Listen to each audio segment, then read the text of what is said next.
Your health scares rocking the sports world. Yeah, a lot of us watching it live over the weekend. Some high-profile coaches hospitalized. John Fox, the head coach of Denver Broncos, he had heart surgery today. And Texas head coach Gary Kubiak remains hospitalized after collapsing on the field. His cause hasn't been released just yet, but we had a similar incident here in Tempe with a Cardinals coach. And today, an important lesson from him for all of us. ABC 15's Christopher Sine joining us with a health alert now. Yeah, Steve, the most important thing here is to pay attention to what your body is telling you.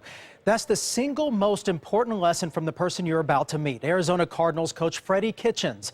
I've known Freddie for more than 15 years. He was my roommate and teammate in college. And what he experienced can teach all of us about recognizing life-threatening symptoms. How you doing?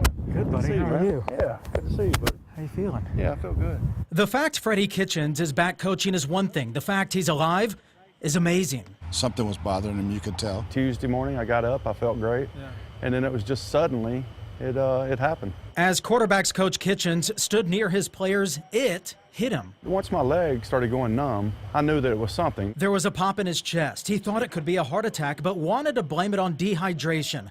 Then he couldn't quite focus. But the combination of my vision and the popping in my chest should have let me know that it was something different. It wasn't dehydration. Starting QB Carson Palmer could see something was wrong. Carson and our trainers did an unbelievable job. They saved his life that day. I couldn't function. I couldn't walk hardly.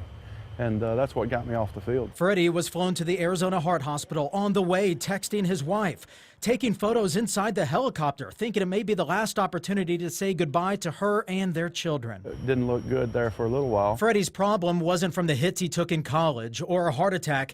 In some ways, it was worse. This was an aortic dissection. It's when the inner walls of your aorta kind of just shred.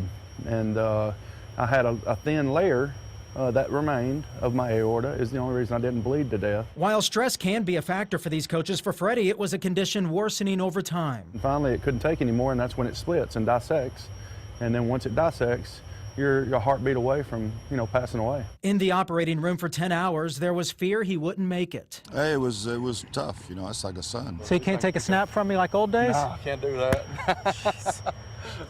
Freddie will tell you he thought he could ignore the signs of trouble, but those around him wouldn't let that happen. He's probably the toughest quarterback I've ever coached, and I've seen a bunch of them, but he's as tough as nails, and he's mad because of all the fuss, and I don't think he even realizes to this day what he has just overcome. How you feel, buddy? I feel great.